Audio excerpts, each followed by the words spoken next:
तो जो बांट रहा है, काट रहा है, उसके मुंह से क्या निकलेगा? बटेंगे तो कटेंगे। और जो वसुधैव कुटुंबकम कर रहा है, जब वो बोलेगा तो उसके मुंह से वसुधैव कुटुंबकम निकलेगा। ये तुम्हारी खूब प्रशंसा हम करना चाहेंगे। पहला पत्रकार मिला हमको, क्या नाम है आपका? सौरभ। सौरभ जी। सौरभ जी, हम आपका अभिनंदन करते हैं। क्यों? क्योंकि पहला एक व्यक्ति मिला जिसने ज्ञानवापी मंदिर, जो सही शब्द है, उसका उच्चारण किया। अधिकतर लोग तो उसको जानबूझ करके मस्जिद शब्द से बोलने की कोशिश कर देते हैं। धर्मो रक्षति रक्षिता, यानी कि जो धर्म की रक्षा करता है, धर्म उसकी रक्षा करता है। और हमारे साथ एक ऐसे ही शंकराचार्य मौजूद हैं जो एक चुनौती की तरह हिंदू धर्म के साथ खड़े हुए हैं, जो धर्म की रक्षा कर रहे हैं। आज धर्म संसद में उन्होंने जिस तरीके से सभा को संबोधित कहा, बताया कि किस तरीके से हिंदू धर्म को हमें आगे बढ़ाना चाहिए। बहुत बहुत स्वागत है। इस वक्त हमारे साथ शंकराचार्य अभिमुक्तेश्वरानंद सरस्वती जी मौजूद हैं। स्वामी जी, आज आपने एक धर्म संसद का जिस तरीके से मैंने जिक्र किया, मैं सबसे पहले धर्म की परिभाषा आपसे जानना चाहूंगा। धर्म जो है वो चीज है जिसके द्वारा हम अपने आप को, अपनी आत्मा को, अपने जमीर को ऊंचा उठा सकते हैं। जो स्वभाव है हमारा वो पानी की तरह से है, हम नीचे गिरते हैं। जैसे पानी है, अगर कहीं पर हो तो अपने नीचे की तरफ लुढ़कता है अपने आप, और अगर उसको प्रयास किया जाए तो ऊपर भी उठ जाता है। मोटर वगैरह से या हाथ से ही कोई अगर उसमें ताकत लगा दे तो वही पानी जो नीचे लुढ़कने वाले स्वभाव का है वही ऊपर उठ जाता है। ऐसे ही जो अधर्म है वो नीचे गिरना है, और जो धर्म है वो ऊंचे उठना है। अब क्या है कि हम में से हर व्यक्ति ऊंचा उठना चाहता, जो जहाँ है उससे ऊंचा जाना चाहता है। जाना चाहता है ना? आप जहाँ हो वहां से ऊंचा जाना चाहते हो कि नहीं? कोई भी, आप भी, हम भी। तो हम जहाँ हैं वहां से ऊंचा जाना चाहते हैं। तो ऊंचा जाने के लिए हमको धर्म की जरूरत पड़ेगी, क्योंकि ऊंचा उठाने वाली ताकत यही है। महाकुंभ का महापर्व चला हुआ है। कहते हैं कि महाकुंभ में ये जो प्रयागराज की धरती है, ये केवल 3 नदियों की धरती नहीं है, बल्कि यहाँ पर समागम हो रहे हैं संतों का भी। तो लोग कह रहे हैं कि इस जो धरती पर जिस तरीके से लोग आ रहे हैं, संतों का आशीर्वाद लेकर जा रहे हैं। और अभी ये प्रश्न आपसे पहले भी पूछा, लेकिन कुछ ऐसा जिस तरीके से IIT बाबा या कुछ एक लोग आ रहे हैं, लगता नहीं है जगत गुरु शंकराचार्य जी की कुछ लोग इस महाकुंभ का, जिसे हमेशा से ही इस धर्म को, हिंदू धर्म को कभी कोई हानि नहीं पहुंचा पाया, लेकिन जो महाकुंभ का महापर्व है उसमें कुछ एक लोग हैं जो उस महाकुंभ पर कहीं ना कहीं एक दाग का काम कर रहे हैं। बात यह है कि लोग दाग का काम कर रहे हैं कि उन लोगों को कवर करने वाले दाग का काम कर रहे हैं। आप यहाँ आए हो, आपको विद्वान कोई दिख ही नहीं रहा है, आपको कोई तपस्वी दिख ही नहीं रहा है, आपको वही दिख रहे हैं।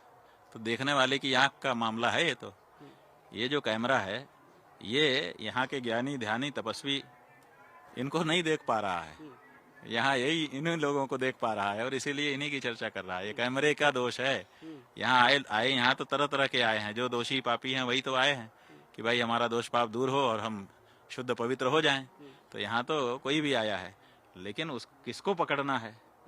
नहीं, एक जौहरी जब बाजार में चलता है तो देखता है सोने की दुकानें कितनी हैं, इसमें दुकान में माल कितना है, सोना कितना है। और एक जब सफाई वाला निकलता है तो देखता है कचरा कितना है, कहाँ कहाँ क्या, कितने ट्रक भेजने पड़ेंगे, कितने आदमी लगाने पड़ेंगे। नहीं, तो दृष्टि का अंतर है। आप कुंभ में आए हो, आपको अगर कोई त्यागी, तपस्वी, विद्वान नहीं दिख रहा है और यही लोग दिख रहे हैं, तो इसमें इनका दोष है कि आपके देखने वाले इस कैमरे की आंख का दोष है? तो हम तो समझते हैं ये मीडिया का ही दोष है। कई कुंभ आपने देखे हैं, महाकुंभ आपने देखे हैं। सर्वोत्तम कुंभ अगर मैं आपसे जानना चाहूँ कि आपको अपने जीवन काल में कौन सा कुंभ सर्वोत्तम लगा? देखिए, हमारे हाथ में अगर आप नोटों की गड्डी दे दें, मान लो 100 रुपए की एक गड्डी दे दें, या आपके हाथ में हम दे दें, तो और पूछें कि इनमें से कौन सा नोट अच्छा है, तो आप किस नोट को अच्छा कहेंगे? बताइए। मैं तो पूरी गड्डी को अच्छा बोलूंगा। हर नोट अच्छा है ना, क्योंकि हर की कीमत एक है। ऐसे ही जितने कुंभ हुए सब कुंभ वही है। तो किस कुंभ को अच्छा कह दें, किसको बुरा कह दें? जी, मतलब ये होता है कि व्यवस्थाओं का जिक्र मैं कर रहा हूँ, क्योंकि जिस तरीके से सरकार महाकुंभ की व्यवस्थाएं कर रही है, उसको लेकर मैं आपसे जानना चाह रहा था कि क्या व्यवस्थाएं आपको कैसी लग रही हैं? व्यवस्था के मामले में हमने हर कुंभ में देखा है कि जिस समय जो सरकार होती है वो अपना जान लगा करके व्यवस्था करती है। और हमने ये देखा है कि पूरी जान लगा करके हर सरकार व्यवस्था करती है, लेकिन ये भोगने वाले, व्यवस्थाओं के सुविधा भोगी, इनको कमी पड़ जाता है। तो कितना कर दो, ये जो लोग हैं ना, ये कहेंगे ये कम का है, ये कम है। आपको हम बताना चाहेंगे कि जब राम सीता लक्ष्मण जी वन चले गए तो एक जगह जंगल में बैठे, तो वहां पर बानर बानरी थे और कोई था ही नहीं। तो तीनों पेड़ के नीचे बैठ गए, ऊपर आकर बंदर बनरिया बैठ गए। तो बनरिया आपस में चर्चा करने लगी। एक कहती थी, देख बहन, ये लोगों के साथ ये एक कितनी सुंदरी स्त्री है। दूसरी कहती, हाँ सुंदर तो है लेकिन पूंछ कहाँ है। उसमें भी कमी उसको दिख गई। तो ऐसे ही व्यवस्था जो है कितना भी दे दो कम ही रहती है, इसलिए उसकी कोई बात ही नहीं। जिस तरीके से महाकुंभ चला, भी आपने भगवान राम का जिक्र किया। अभी जो लोकसभा के चुनाव हुए थे, माफ कीजिएगा एक राजनीति का सवाल इसीलिए पूछ रहा हूँ क्योंकि भगवान राम से जुड़ा हुआ सवाल है ये। तो लोकसभा चुनावों में एक मुद्दा राम का आया और नारा लगा कि जो राम को लाए हैं हम उनको लेकर आएंगे। तो महाराज जी, क्या राजनीति को धर्म के साथ जोड़ना उचित है? इस पर आपकी राय क्या है? देखो भैया, जब ये नारा लगा था जो राम को लाए हैं हम उनको लाएंगे, तो हम लोगों ने भी इस नारे को हम बच्चों ने आके सुनाया। तो हम लोगों ने कहा अच्छा। तो एक बच्चे ने हमसे पूछा कि कहा जा रहा है कि जो राम को लाए हैं हम उनको लाएंगे, राम को कौन लाया? तो हमने कहा तुम्हारा प्रश्न तो बिल्कुल सटीक है, इसका उत्तर तुमको मिलना चाहिए, लेकिन हमको भी अभी पक्की जानकारी नहीं है। तो हमने पूछना शुरू किया लोगों से कि भाई कह रहे हैं राम को, जो राम को लाए हैं कौन लाया राम को? तो कोई बता नहीं पा रहा था। तो हमने सोचा कि ग्रंथों से सीखते देखते हैं। तो हमने रामचरितमानस पढ़ा, वाल्मीकि का रामायण पढ़ा, भागवत जी पढ़ी, और सब पढ़ने से हमको पता चला कि राम को गाय लाई। क्योंकि राम कथा में लिखा हुआ है कि जब धरती पे अत्याचार बढ़ा तो धरती ने गाय का रूप धारण किया और ब्रह्मा जी के पास गई और जा करके दुखड़ा रोया। तो भगवान ने कहा चिंता मत करो, हम आएंगे, तुम्हारा भार उतारेंगे। ऐसे ही भागवत में लिखा है, गौर भूत्वा श्रीमुखी खन्ना क्रंदंती करुणम विभोह। गाय का रूप धारण करके पृथ्वी गई और फिर भगवान श्री कृष्ण को ले आई और उसके पीछे पीछे वो घूमे। तो राम को लाने वाली, कृष्ण को लाने वाली तो गाय है। तो अगर ये नारा लगा रहे हैं कि जो राम को लाए हम उनको लाएंगे, इसका मतलब गाय को लाने वाले हैं, तो इससे बढ़कर के बढ़िया क्या नारा हो सकता है? बहुत अच्छा है, हमको तो खुशी है। जल्दी से जल्दी हम चाहते हैं कि जो नारा उन्होंने लगाया है उसको चरितार्थ करें और गौ माता को राष्ट्रमाता के रूप में ले आए। बड़ा आनंद हो जाए, राम भक्तों को भी आनंद हो जाए, कृष्ण भक्तों को भी आनंद हो जाए, शिव भक्तों को भी आनंद हो जाए। मेरा सवाल ना आपसे यही रहने वाला था कि जिस तरीके से आजकल रील, सोशल मीडिया का जमाना है, तो कई लोग क्योंकि भगवान तो एक है, लेकिन एक मुझे श्लोक वो याद आ रहा है जिसमें कहा ईश्वर परम कृष्णम सच्चिदानंद विग्रह। तो आप तो सब जानते हैं, सब धर्मों के मर्मज्ञ हैं आप। तो ईश्वर, क्योंकि ब्रह्मा के जो ये कोट करके मैं वर्ड्स बता रहा हूँ, ईश्वर परम कृष्ण सच्चिदानंद विग्रह है, तो क्या कौन प्रथम है और कौन द्वितीय? बात यह है कि कौन प्रथम है कौन द्वितीय, इसके बारे में तब हम चर्चा करें जब हमारे पास एक लिस्ट हो।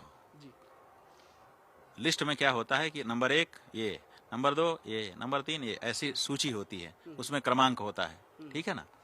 हमारे हिंदू धर्म में क्या है कि ये क्रमांक नहीं है। देवता तो बहुत हैं लेकिन सूची क्रमांक नहीं है। कैसे क्रमांक नहीं है कि जो कृष्ण का भक्त है उसके लिए कोई है, दूसरा है ही नहीं, वो कृष्ण ही का भक्त है।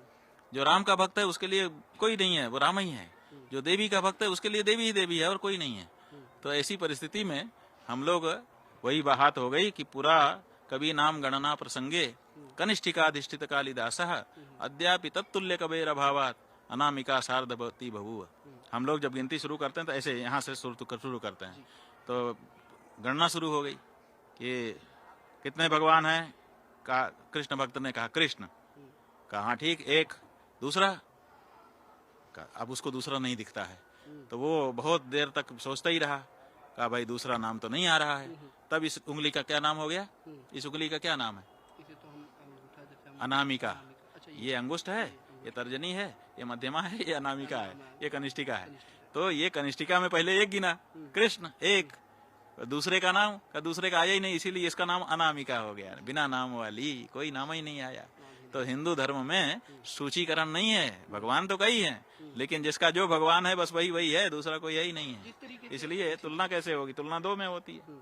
बटेंगे तो कटेंगे के नारे दिए जाते हैं महाकुंभ की इस धरती पर भी। तो क्या ये नारे सही हैं? क्योंकि वसुदेव कुटुंबकम का एक श्लोक, जो एक नारा है, वो हमेशा से सनातन के रूप में हम देते हैं। तो क्या बटेंगे तो कटेंगे और वसुदेव कुटुंबकम, क्या ये दोनों आपस में मेल नहीं खाते या कुछ? बात यह है कि मेल कैसे खाएंगे? बिल्कुल, एक जो है बांट रहा है, काट रहा है, और एक वसुधैव कुटुंबकम कर रहा है। तो जो बांट रहा है, काट रहा है, उसके मुंह से क्या निकलेगा? बटेंगे तो कटेंगे। और जो वसुधैव कुटुंबकम कर रहा है, जब वो बोलेगा तो उसके मुंह से वसुधैव कुटुंबकम निकलेगा।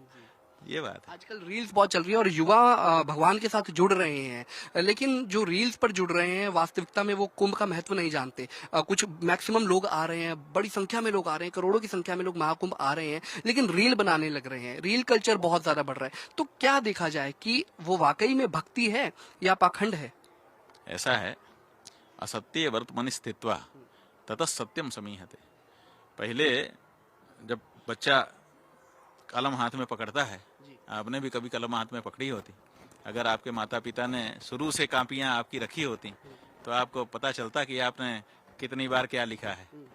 कई कापियां तो आपने ऐसे ही गोल गोल घुमा करके और लंबी लंबी लाइन खींच के खत्म कर दी हैं मेरे भाई, की हैं कि नहीं? अगर आपने क्या किया है याद ना हो तो अपने बेटे बेटी को देख लेना, कई कापियां तो ऐसे ही घुमा घुमा के कलम खत्म कर देगा। तो ऐसे ही पहले शुरुआत में ऐसे ही होता है। ये रील बनाने वाले जो बच्चे हैं इनका भी स्वागत है। ये ऐसे रील बनाते बनाते बनाते कोई एक रील किसी समय उनके दिमाग में क्लिक कर जाएगी और देखना उनका जीवन बदल जाएगा। आखिरी सवाल, ज्ञानवापी मंदिर को लेकर बहुत बवाल मचा हुआ है, जैसे पहले बाबरी मस्जिद को लेकर ज्ञानवापी मंदिर। जी, तो बहुत तुम्हारी खूब प्रशंसा हम करना चाहेंगे। पहला पत्रकार मिला हमको, क्या नाम है आपका? सौरभ। सौरभ जी। सौरभ जी, हम आपका अभिनंदन करते हैं। क्यों? क्योंकि पहला एक व्यक्ति मिला जिसने ज्ञानवापी मंदिर जो सही शब्द है उसका उच्चारण किया। अधिकतर लोग तो उसको जानबूझ करके मस्जिद शब्द से बोलने की कोशिश कर देते हैं। तो आपने सही शब्द बोला। अब पूछिए प्रश्न। मैं ये पूछ रहा था, ज्ञानवापी मंदिर जो है, जिस तरीके से उसको लेकर बवाल चला हुआ है, अयोध्या से मैं इसीलिए जोड़ना चाहूंगा क्योंकि कहते हैं कि जिस तरीके से मोदी सरकार में अयोध्या मंदिर पे ना केवल फैसला आया बल्कि बनाया भी। तो क्या लगता है ज्ञानवापी मंदिर को लेकर भी जिस तरीके की चर्चाएं चल रही है, उसके बाद क्या जो श्रेय जाएगा वो सरकार को जाएगा या फिर कोर्ट को जाएगा? और एक सवाल और जोड़ूंगा, जो इस वक्त ज्योतिर्लिंग है विश्वनाथ, क्या वो ज्योतिर्लिंग है? लेकिन एक परसेप्शन चला हुआ है, एक लोगों में भ्रम फैला हुआ है कि ज्ञानवापी मंदिर के अंदर जो शिवलिंग है वो ज्योतिर्लिंग है। इस पर थोड़ा प्रकाश डालिए। ऐसा है कि दो बातें आपने कह दी। एक तो हम आपको बताना चाहेंगे कि अयोध्या में सरकार के प्रयत्न से न तो फैसला हुआ और न तो मंदिर बना। एक बात कि फैसला क्यों नहीं हुआ, क्योंकि अगर हम ये कहते हैं कि सरकार के प्रयत्न से फैसला हुआ तो आपके देश का जो सुप्रीम कोर्ट है वो बदनाम हो जाएगा। ये माना जाएगा कि सरकारें प्रभाव डालती हैं सुप्रीम कोर्ट के ऊपर, जबकि आप लोग यही कहते हैं, सरकार भी यही कहती है, सुप्रीम कोर्ट भी कहती है कि हम स्वायत्त संस्था हैं। तो स्वायत्त संस्था की स्वायत्तता पर प्रहार हो जाएगा, इसलिए ये तो आप कह ही नहीं सकते हैं। दूसरे, जो पक्षकार ही नहीं है वो न्यायालय से कैसे फैसला ले आएगा? तो इसलिए जो पक्षकार थे असली श्रेय उनका है, वो फैसला लेकर के आ गए। जहाँ तक मंदिर बनाने की बात है तो मंदिर बनाने में भी इनका कोई योगदान इसलिए नहीं है क्योंकि पैसा जनता ने दिया। नरेंद्र मोदी जी ने जो ट्रस्ट बनाया, पहले तो शंकराचार्यों के और धर्माचार्यों के ट्रस्ट को हटा करके बनाया, जो कि उनको नहीं करना चाहिए था। लेकिन जो बनाया भी उसमें 1 रुपया सरकार का लगाया, 1 रुपये का ट्रस्ट रजिस्टर्ड हुआ, उसके बाद तो जनता ने दिया। तो जब वो सरकार बना रही थी तो सरकार ही ने क्यों नहीं पैसा दे दिया? पैसा तो जनता ने दिया, तो जनता ने बनाया। जिसका पैसा लगता है लागत वही तो है, बाकी सब लोग तो बनाने वाले तो अपना अपना मजूरी ले रहे हैं। कोई फ्री में थोड़े बना रहा है, LNT तो फ्री में थोड़े बना रही है। एक बात है। दूसरी बात यह है कि यहाँ पर श्रेय उनको मिलेगा कि नहीं? काशी में उनको नहीं मिलेगा। क्यों नहीं मिलेगा? क्योंकि उनके सामने एक श्रेय का मौका आया था। क्या मौका आया था कि जब वहां पर कमीशन गया और कमीशन ने जाकर के कहा कि यहाँ पे शिवलिंग है, ठीक है, शिवलिंग की बात चल गई। अब वहां पर शिवलिंग है तो फिर पूजा की मांग हो गई कि शिवलिंग है तो उसकी पूजा होनी चाहिए। तो वो लोग सुप्रीम कोर्ट चले गए, मुस्लिम पक्ष के लोग। सुप्रीम कोर्ट ने देखा, देख करके कहा कि लोअर कोर्ट ने जो आदेश किया है उसने कहा है कि यहाँ पर शिवलिंग है, इसलिए उसका ड्यू प्रोटेक्शन होना चाहिए।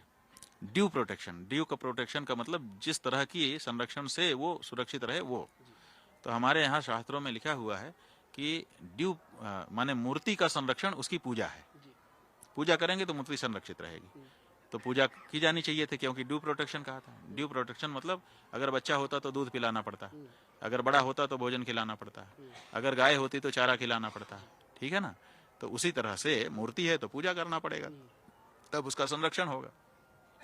तो जब सुप्रीम कोर्ट ने आदेश कर दिया कि ड्यू प्रोटेक्शन करो, तो पूजा करके उसका संरक्षण किया जाना चाहिए था, लेकिन सरकार ने यह नहीं किया। उनके सामने मौका था, वो चाहते तो सुप्रीम कोर्ट के इसी फैसले को आधार बना करके पूजा शुरू करवा सकते थे, लेकिन उन्होंने पूजा नहीं शुरू करवाई। और हम पूजा करने जा रहे थे, शंकराचार्य जी हमारे ब्रह्मलीन गुरु जी महाराज के आदेश से, तो हमको पुलिस वालों को भेज करके रुकवा दिया। 5 दिन तक रोके खड़े रहे हमारे, 5 दिन तक हम बिना अन्न जल के वहां बैठे रहे रास्ते में। तो इतनी कड़ाई से रोका, इसका मतलब क्या है? इसका मतलब है कि पूजा करने का जो मौका था उसको इन्होंने गंवा दिया। तो जो पूजा करने का मौका मिलने पर भी उसका उपयोग नहीं करता है, वो क्या श्रेय लेगा आगे चल करके? इनका तो श्रेय खत्म हो गया। विश्वनाथ मंदिर के मामले में ये बेनकाब हो गए कि ये नहीं चाहते हैं कि वहां पर हिंदू जाकर के पूजा करें। इसलिए कोर्ट का आदेश होने के बाद भी इन्होंने प्रशासन के माध्यम से हम लोगों को, जो कि कोर्ट के आदेश के अनुसार जा सकते थे, पूजा कर सकते थे, नहीं करने दिया। इनका श्रेय समाप्त हो चुका। बहुत बहुत शुक्रिया। तो बेबाकी से बोलते हैं जगत गुरु अविमुक्तेश्वरानंद जी। तो आपने सुना, आपकी राय क्या है कमेंट बॉक्स में जरूर लिखकर बताइएगा। कैमरामैन रिंकू के साथ सौरभ, पंजाब केसरी टीवी, संगम। हमसे जुड़े रहने के लिए हमारे YouTube चैनल को सब्सक्राइब करें और नई वीडियो की नोटिफिकेशन के लिए बेल आइकॉन को दबाएं।